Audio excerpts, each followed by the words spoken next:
Hi there everyone, and I have one more very interactive and a very beautiful chess problem composition by Alexander Kakovin once again. Maybe you got tired because of hearing his name, but I didn't, because his chess problem compositions is a thing of beauty and there are so many of them, so why not showing them to the fans who likes chess puzzles, chess problems. So, okay, this is also simple yet very instructive and beautiful chess problem by Kakovin. So it is white to move and white is winning by force. Can you see the best move for white in this position? What would you do if you had the white pieces, black has the queen? But you can see that white has two rooks and the king might, it seems like the king is, the king could be in big trouble actually in this position. Did you see the move?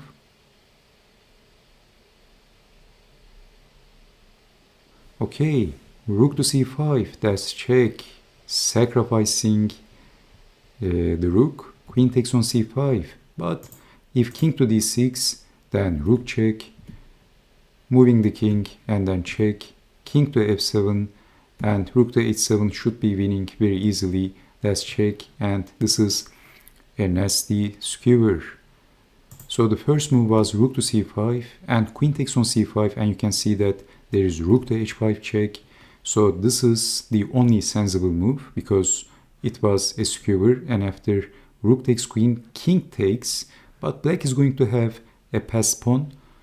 So this is why in this position, in between check, rook takes on h6, and that's check, and black, this is the only move for black because the king is occupying the escape squares, and then rook to h5, that's check again, only sensible move, and defending the queen, eliminating the pawn, and then checking the king again, capturing the queen, king takes, and then what would you do in this position?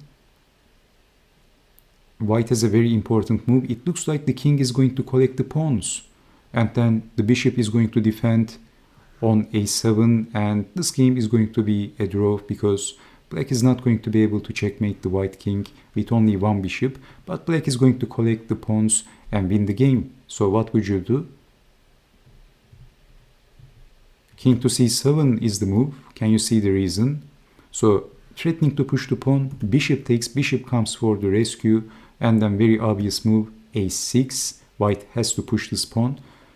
The glimmer of hope for white, and then we have check, and now what would you do in this position? A very important move for white.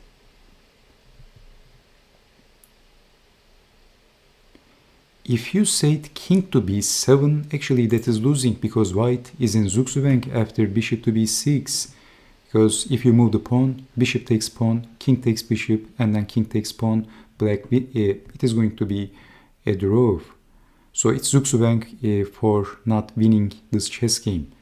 Both players is not winning, but we can say that this is ruining the winning chance. So we can also say that this is Zugzwang for white because black is getting what he wants and white is not, because white wants to win. That's the purpose of white, and that's the purpose of this chess problem composition. So, I mean, if pushing the pawn, king takes, and you can push this pawn. The pawn is going to the north, of course.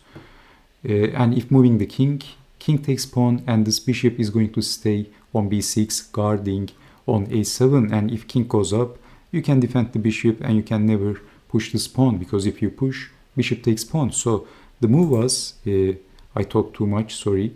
The move was king to b8, and now it's a different story. Black is in Zugzwang, unbelievable. You can't play basically king to b6 because of pushing the pawn, and the pawn is going to become a queen. So bishop to b6, but then here comes not pushing the pawn, of course, that would be a blunder. Bishop takes pawn, king to b7, and now black is the one who's in Zugzwang. Another brilliant chess problem composition by Alexander Kakovin, because if any king move, then we take the bishop. I mean, not any king move, of course, any king move. Because if you move the king, we take the bishop and we will create this passer, okay? Look at this. This is Zugzwang. I mean, if moving the bishop anywhere, I mean, if bishop goes, I mean, I don't know, somewhere, we can push the pawn. But if bishop goes to here, we takes, and we create this passer once again. So interesting. Just one move, one innocent looking move could cost heavily for black. So this is why king to b8 should have been considered. It is not very easy to see. It looks simple, but it is not. So if king to b7, then bishop to b6, and white is the one who's in Zugzwang. But after king to b8, king to b7, you had to see this in advance.